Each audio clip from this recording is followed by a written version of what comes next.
আজ ব্রেকফাস্টে এই যে ওই পাউরুটি ডিম দিয়ে ভাজলাম। আজকে খুব মানে সলিড পাওয়া গেছে দেখো, একদম মানে বদুলের কাছ থেকে। আর ও বলেছে যে ওই করবো, কি বলে এনে দেবো আমি, ওইটা খারাপ হয়েছে আমার জন্য, তো আমি এনে দেবো তালটা, তাল, হ্যাঁ একটা এনে দেবে বলেছে। চলো আম কাঁঠাল আজকে এইসব খাওয়াচ্ছে। গরম লাগছে আজকে, মানে চানকেরও মনে হচ্ছে না চান করছে, একটা পাতা হিলছে না, কি বলবো আর। হবে লো প্রেশার প্রচন্ড, আর সেই নিম্নচাপ হবে, ব্যাস চলবে আবার কতদিন কি জানি। নয় বৃষ্টি হচ্ছে খুব, আর নয় খুব গরম তা। যাই হোক খেতে বসি, 2:20 বাজে, খেয়ে নিই। সাম্বার কুমড়ো ভর্তা করেছি আজকে, অনেকদিন পর কুমড়ো ভর্তা, ভালো দিয়ে ভাবলাম ভর্তা করে নিই। আর পেঁপে সেদ্ধ শসা। চলো ভালো আছে। আমাদের তো মাছ আছে, ইলিশ মাছ। ব্যাস ফুলো ফুলো ইডলি, কি সুন্দর দেখো, একদম ফাটাফাটি। ওই জন্য বলা হলো যে আজকে দোসা বানাতে হবে না, এই গরমের মধ্যে ওখানে স্টোভের সামনে দাঁড়িয়ে, তার থেকে ইডলিগুলো লিকুইডটা ফ্রিজে রেখে দিয়েছিলাম, তাই অনেকটা ছিল, তাই ভাবলাম আজকে করে নিই। দোসা করবো ভেবেছিলাম, তাই ইডলি হয়ে গেল পুরো একদম সফট। হ্যাঁ সফট হয়েছে, এবার স্পঞ্জ হয়েছে পুরো, খুব ভালো হয়েছে। এই বাটিটা ভালো, হ্যাঁ এটা খুব সুন্দর, মানে বেশ বড় বড় হয় আর ভালো। এটা খুব ভালো, আমার আগেরটার থেকে এটা খুব ভালো। সেই তো। আর গ্যাসে মিক্সিটা খারাপ হয়ে, যখন চাটনিটা রেডি হয়েছে মিক্সি খারাপ হয়ে গেছে। জাস্ট পেশা হয়েছে, না পেশা হলে পাইলের ঘরে গিয়ে পিষে নিয়ে আসতাম, কিন্তু প্রেস্টিজের মিক্সি জানি না, তাও বেশি পুরনো না, আজকাল সব জিনিসই এরকম। কালকে দেবো দেখি, আর তা না হলে OLX-এ দেবো, বিক্রি করবো, একটা কিনে নেবো আগে। সেটাই করতে হবে, সেটাই করতে হবে, কারণ মিক্সি তো রেগুলার লাগে। হয়ে গেছে মিক্সিটা। হে কি সুন্দর রেল হয়ে গেছে, রেল, ইডলির রেল। চলো মাথা দিয়ে দিয়েছি, 3টে খেলো মাত্র রাত্রিরে। চলো ঠিক আছে, ফ্যান্টাস্টিক। গুড মর্নিং সবাইকে, গুড মর্নিং। আজকে এখন বাজে হচ্ছে 10টা, বৃহস্পতিবার। ঠাকুরের কাজ টাজ করে নিলাম, আর সকাল থেকে উঠেই দেখছি পিটি পিটি পিটি পিটি বৃষ্টি হচ্ছিল। তো আজ সকালে 5:20-তে উঠেছি, কে ফুল তোলে ছাদ থেকে সেইটা দেখার জন্য। যাই হোক বৃষ্টি পড়ছিল, তবে একজনকে দেখলাম, আমাকে দেখে আর সে এগিয়ে এলো না, হয়তো সেই হবে। যাই হোক এটার কিছু বলার নেই, যদি উনি বোঝেন ভালো, না বুঝলে দেখা যাবে। তো এই হচ্ছে ব্যাপার। আজকে এখন তো রোদ ফোদ নেই, কিছু নেই, পুরো মেঘলা আকাশ। আর চলো টিফিন খেয়ে নেবো। কালকে ইডলি করেছিলাম, সেই ইডলি রয়েছে, আজকে আর ফ্রাই করিনি, তাই সাম্বার চাটনিও রয়েছে, এই দিয়ে খেয়ে নেওয়া হবে। আর আমি খাবো হচ্ছে সস দিয়ে, এই হচ্ছে সস দিয়ে ইডলি খাবো। আমার ইডলি সস দিয়ে বেশ ভালো লাগে, গরম গরম ইডলি না সস দিয়ে খুব ভালো লাগে। তো এই খাওয়া হচ্ছে আজকে, সাথে আমও খাবো। চলো, আর আজকে একটু লাঞ্চ অন্যরকম করব, সেটা দেখাবো পরে। তো আজকে একটা নতুন কিছু করব, অনেক সয়াবিন রয়েছে না, তাই ভাবলাম আজকে বৃহস্পতিবার আর বেশি ভ্যারাইটি খাবার না করে একটা এমন জিনিস করি যাতে খাওয়াও হয়ে যাবে আর একটু আলাদা টাইপের হবে, আর শর্টকাট তাড়াতাড়ি হয়ে যাবে। সেই কারণে ভাবলাম এই জিনিসটা করি। সয়াবিনের পোলাও, সয়াবিন পোলাও করব। তার জন্য সয়াবিনটা তো অবশ্যই গরম জলে বয়েল করে ভালো করে জল চিপে নিয়েছি, একদম জল ঝরিয়ে নিয়েছি, এক ফোঁটা জল নেই। আর এখানে দেবো হচ্ছে একটা বড় গাজর টুকরো টুকরো করে নিয়েছি, একটাই দিয়েছি একটু বড় দেখে। আর আমি বিনসের বদলে বরবটি দেব। আর এখানে একটা বড় সাইজের পেঁয়াজ, একটা ছোট পেঁয়াজ কুচিয়ে নিয়েছি, 3টে কাঁচা লঙ্কা নিয়ে নিয়েছি, একটু আদা বাটা দেব, আর কাজু কিশমিশ তো আছেই। আর ফোড়নের জন্য গোটা গরম মশলা, এখানে আমি 2টো নিয়েছি, বড় এলাচ, আর হচ্ছে তেজপাতা জিরে ফোড়ন দেবো।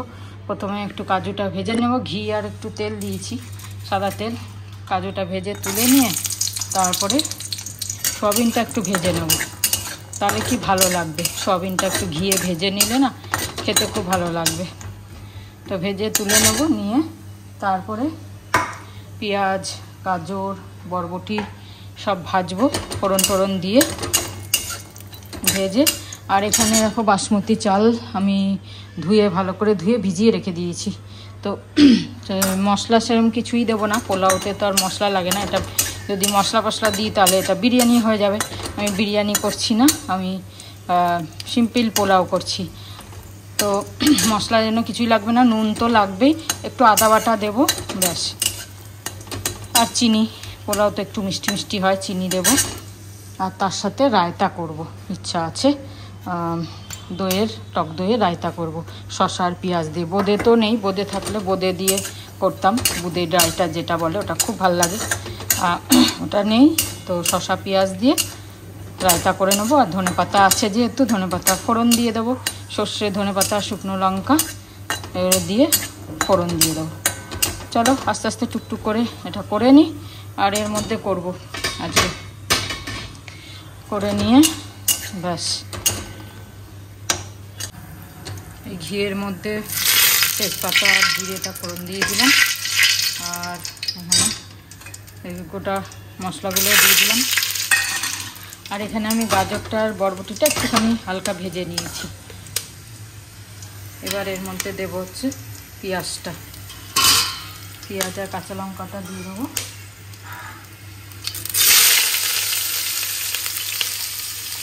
পেঁয়াজ আর কাঁচা লঙ্কাটা ভাজা হয়ে গেলে তারপরে এই সবজিটাও দিয়ে দেবো মধ্যে, আর সয়াবিনটা দিয়ে দেবো। এর মধ্যে একটু আদা বাটা দিয়ে দেবো, আদা বাটা দিয়ে নাড়িয়ে নেবো। পেঁয়াজটা একটু লাল করে ভাজি, বেশ ভালো লাগবে লাল করে ভাজলে। চলো একটু লাল করে ভেজে তারপরে এই ভাজা সবজিটা দিয়ে দেবো। পরিমাণ মতো লবণও দিয়ে দিলাম, লবণ দিয়ে ভালো করে পেঁয়াজটাকে একটু লাল করে ভাজি। আর এখানে একটু গ্রিন পিস নিয়ে নিয়েছি, এটাকে দিয়ে দেবো, এটা লাস্টে দেবো, এটাকে বেশি ভাজবো না কেন এটা ফ্রোজেন তো, ফ্রিজে ছিল। আর একটু লেবু নিয়েছি, এটা হাফ লেবুর রস দিয়ে দেবো, এটা লাস্টে নামানোর আগে দিয়ে, তাহলে বেশ টক টক খেতে লাগবে, ভালো লাগবে।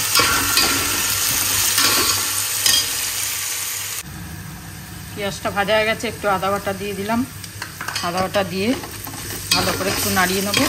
আর কিছু মশলা পড়বে না, ব্যাস এই আদাটা একটু দিলে ভালো লাগে পোলাওতে, তাই জন্য আদাটা একটু দেব।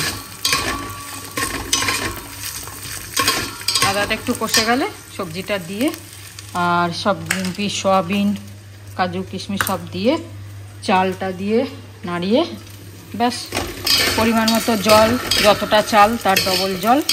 আর সয়াবিন যেহেতু আছে একটুখানি জলটা বেশি দিতে হবে, সয়াবিন তো জল টানে, তাই জন্য একটু হাফ কাপ জলটা বেশি দিতে হবে, যা চাল তার ডবল জল আর একটু হাফ কাপ বেশি জল। চিনি দিয়ে দিলাম, দিয়ে নাড়িয়ে চাড়িয়ে চালটা দিয়ে দেবো।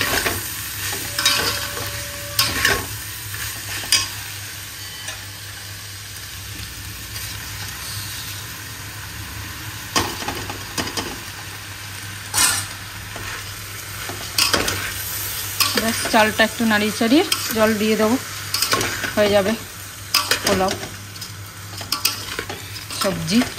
সবজিও আছে, প্লাস সয়াবিন তো ভালোই খাওয়া, প্রোটিন সব মিলিয়ে হয়ে যাবে। রায়তা দিয়ে খেয়ে নেবো। আর যদি ইচ্ছা করে দেখি তাহলে একটু কুমড়ো বড়া ভাজবো, দেখি। চলো এটা দিয়ে দিলাম, গরম জল দিলাম। প্রথমে এটা জোরে একটু ফুটুক, তারপরে মিডিয়ামে করে দেবো। চলো আমার হয়ে গেছে, খুব সুন্দর ঝরঝরে হয়েছে। আমি মাঝখানে একবার নাড়িয়ে দিয়েছিলাম নিচের থেকে উপরে করে, দেখো খুব সুন্দর হচ্ছে ঝরঝরে। আর এবার একটু লেবুর রসটা একটু দিয়ে দেবো, ব্যাস। আর এখানে কুমড়ো কেটে নিলাম, দুপুরে পকোড়া করব বলে। তো দইয়ের মধ্যেই ধনেপাতা আর সর্ষে ফোড়নটা দিতে ভুলে গেছিলাম, আবার এটা দিলাম। এটা দিয়ে এখন রেখে দেবো। আর এখানে পেঁয়াজ আর শসাটা কেটে নিয়েছি, এটা একটু পরে দইয়ের মধ্যে দেবো, এখন দেবো না। আর এটা গুলবো বেসন আর চালের গুঁড়ো দিয়ে, এটা গুলে আমি স্নান করতে যাব। আমার সব হয়ে গেছে, পোছাপুছি সব কাজ হয়ে গেছে, শুধু এটা ভুলে গেছিলাম এই ফোড়নটা দেবো বলে। ব্যাস এটা দিয়ে চলে গেলাম। কড়াই নামিয়ে দিয়েছিলাম, আবার নিয়ে এসে ধুয়ে এটা দিয়ে করে নিলাম। পরেও করতে পারতাম, কিন্তু এটা একটুখানি ভিজলে ভালো লাগে, সেই জন্য এখন করে নিলাম।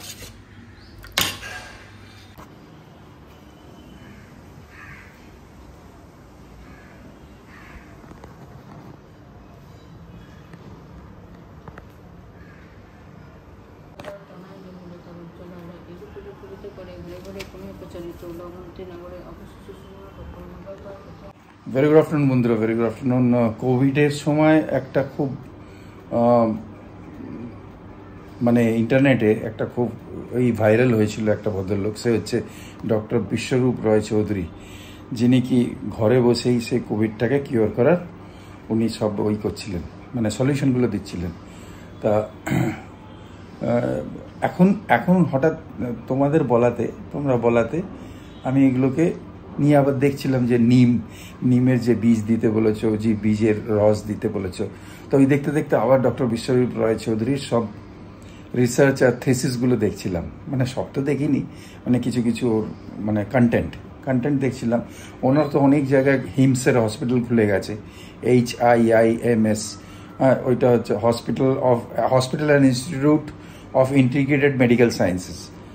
এটা হচ্ছে hospital and institute of integrated medical sciences, যেখানে ওনারা আয়ুর্বেদিক পদ্ধতিতে সব ঠিক করেন, একদম যে কোনো ডিজিজ, যে কোনো লাইফস্টাইল ডিজিজ হোক, যা ক্যান্সার হোক বা ব্লাড প্রেশার হোক বা এই হোক। তা এখন ওনার একটা কোর্স চলছে, এটা দেখতে পেলাম দেখতে নিমের ওপর, নিম যেটা তুমি বলেছিলে, তোমরা বলেছিলে, যেটা নিমের পাউডার আর নিমের গাছের ছাল আর নিমের ওই যে বীজ, তার হচ্ছে লিকুইড, আর ওই দিয়ে ওনারা যাই করুক রিসার্চ করে প্রচুর রিসার্চ নিজেরা করে, প্রচুর মেডিকেল পেপার্স, পুরনো অ্যানসিয়েন্ট পেপার্স, অ্যানসিয়েন্ট বেদ থেকে নেয়া, plus current research all over the world যেখান থেকে বের করে তারপরে এখন ওনারা একটা কোর্স শুরু করেছে। আর ওই 1 মাসের কোর্স, যাতে সবাই এটা করতে পারে। টাকা পয়সা কিছুই অ্যাকচুয়ালি নেন না উনি, বহুতই কম ওনাদের চার্জেস, মানে মিনিমাম। আর উনি তো বলছেন যে আপনারা অনলাইন করে নিন ফ্রিতে।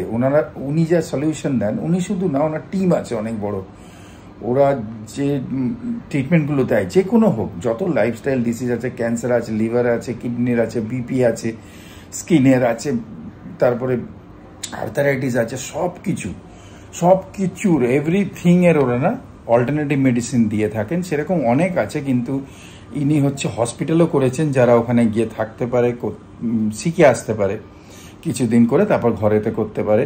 ওনার কিটগুলো সব আছে, খুব কম দামে ওগুলো বিক্রি হয়। আর যদি না কিট নাও, তাহলে নিজে কিট বানিয়েও নিতে পারো। উনি সবসময় প্রেফার করেন যে মানুষ নিজের ঘরে বসেই নিজের একদম কম খরচাতে নিজের ট্রিটমেন্ট করে, উনি বিলিভ করেন আর এটা দেখানো যে এইসব অ্যালোপ্যাথিকের দরকার পড়ে না, যদি সময় থাকে মানুষের কাছে, আগের থেকে ট্রিটমেন্টটা শুরু করে দেয়। আর ভালো থাকার জন্য তো অনেক উপায় বলেনি। তা এই নিমের এই কোর্সটা ভাবছি আমি করব। হ্যাঁ, 1 মাসের কোর্স, যা দিয়ে ওনার কাছেও পাওয়া যায় ওই বোতলগুলো, বা উনি বলছেন কিনতে হবে কেন, দাম তো বেশি না, কিনতে হবে কেন, আপনি নিজের নিম পাতা নিয়ে শুকিয়ে নিন, বীজ নিয়ে শুকিয়ে নিন, তার অয়েল ক্রাশ করে বের করে নিন। অয়েল ক্রাশ করার জন্য একটা মেশিন চাই। আর নিমের ছাল আর নিমের ওই তো পাতা তো কোনো প্রবলেমই না, শুকিয়ে পাউডার করে গ্রাইন্ড করে রেখে দাও। এবার ওগুলো কীভাবে ইউজ করতে হবে জ্বরে, হাইতে, ফিভারে বা স্কিনে, বা যে কোনো ভেরিয়াস লাইফস্টাইল ডিজিজেস যেগুলো আছে, বা এমনি ক্রনিক ডিজিজেসও আছে, এই সবগুলো একটুখানি এইটাকে নিয়ে কালচার করব, যাতে খুব আগেকার পদ্ধতি, যেটা আমাদের বেদে লেখা ছিল, আগেকার স্ক্রিপচার্সে লেখা আছে, সেইগুলোকে যাতে আমরা অ্যাপ্লাই করতে পারি। আর যেরকম আমি শিখবো, আমি তোমাদের সঙ্গে শেয়ার করব, ঠিক আছে? এমনিতে সেই জিনিসগুলো কী করে পাবে, কি না পাবে, সব রকমেরই উনি আইডিয়া দিয়ে দেন। তাই ডক্টর বিশ্বরূপ রয় চৌধুরী, ইনি হচ্ছেন ওনার ফাউন্ডার ওখানকার হিমসের, HIIMS। তো ওনার ব্যাপারে যদি বেশি জানতে হয়, মানে ডিটেলসে জানতে হয় বা একটুখানি জানতে হয়, তাহলে আমাদের ইউটিউবে ডক্টর BRC লিখলেই হবে, BRC, বিশ্বরূপ রয় চৌধুরী। খুব অসম্ভব ভালো, মানে ওনার নাম হয়েছে। উনি তো অ্যালোপ্যাথিক মেডিসিনকেও চ্যালেঞ্জ করেছেন, টাইমও দিয়েছিলেন যে কেউ যদি এই চ্যালেঞ্জে আমাকে দেখাতে পারে যে অ্যালোপ্যাথিক মেডিসিন দিয়ে এই জিনিস ঠিক হয়ে যাচ্ছে পার্মানেন্টলি, আর কোনো সাইড এফেক্ট হচ্ছে না, তাহলে অনেক কিছু রিবার্ট ফিবার্ট রেখেছিলেন, কেউ করেছে কিনা জানি না, উনি অনেকদিন ওয়েট করেছেন, করে কেউ চ্যালেঞ্জ অ্যাকসেপ্ট করেছে কিনা জানি না, but it is a good formula. আমি এটা শিখবো, আর শিখে তোমাদের সঙ্গে শেয়ার করবো, যেরকম আমি শিখতে থাকবো। কবে থেকে কোর্স টোর্স শুরু হবে এগুলো দেখি। সবাই ভালো থেকো। আজকে বৃহস্পতিবার, লক্ষ্মীবার। জয় গুরু, ওম সাইরাম। চলো বড়া ভেজে নিলাম গরম গরম, এই রায়তা বড়া আর এই ভাত খাওয়াচ্ছে, খেতে বসে যাই। অনেকটা বেশি হয়ে গেছে, থাক, থেকে যাবে একটু, কিছু করার নেই। চলো, বাজে এখন 7:15, একটু রেডি হয়েছি, আজকে মন্দির যাব। ইচ্ছা ছিল যে যাব, বৃষ্টি নিয়েও ভালো একটু ঘুরে আসি, অনেক দিন ধরে যাওয়া হয়নি, তো মাঝে সাথেই যাই, প্রত্যেক সপ্তাহে তো যাওয়া হয় না, ঠিক আজকে মনে হলো যাই, তো চলো একটু ঘুরে আসি মন্দিরে। আর আসার সময় একটু কিছু কিনে নেওয়ার ইচ্ছা আছে, দেখি ঘুরে আসি। প্রসাদ আনবো, একটা টিফিন বাটি নিয়ে নিলাম, তা নাহলে ওই হাতে করে প্লাস্টিকে করে আনতে না খুব অসুবিধা হয়, তাই এই প্যাকেটে একটা টিফিন বাটি নিয়ে নিলাম, প্রসাদটা নিয়ে বাটির মধ্যে ভরে নেব।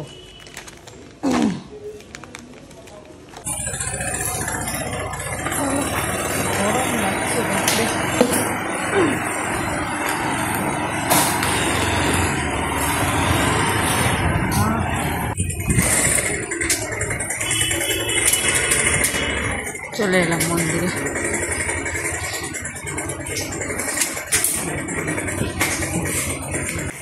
এটা কি রেখে দেবো ওখানে?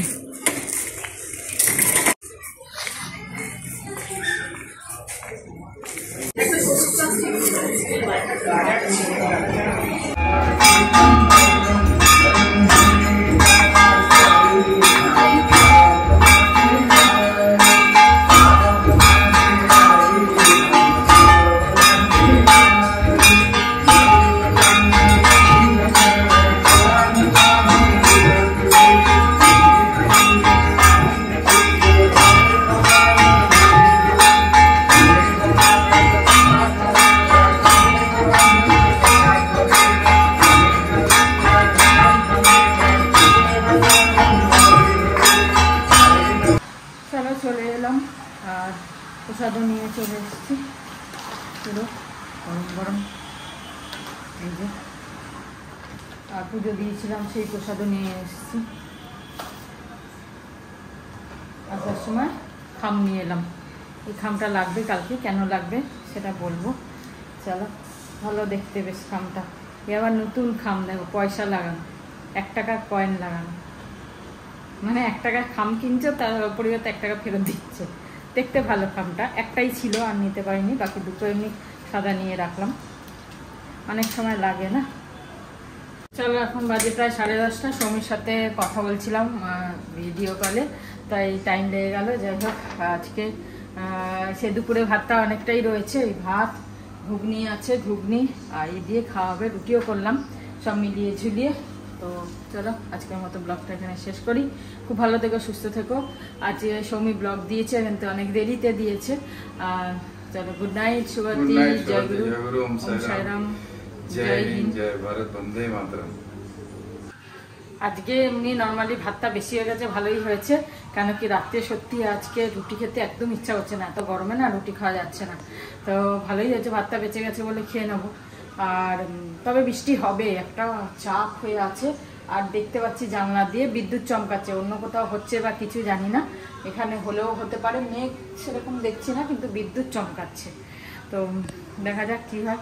চলো, আপাতত খেয়ে নিই, 10:30 বাজে, খেয়ে দে, তারপরে একটু একটা মুভি দেখছি জিও হটস্টারে, ডাইন বলে, বাংলা মুভি, ওটা হইচইতে ছিল, কিন্তু এটা এখানে হিন্দিতে ডাবিং করে দেখাচ্ছে আর কি, তো এটা দেখছি, বেশ ভালো লাগছে এই মুভিগুলো, হইচইয়ের মুভি এগুলো। চলো, তোমরা নিশ্চয়ই দেখেছো, ভালোই লাগছে সব দেখতে। চল দেখি আর খাই।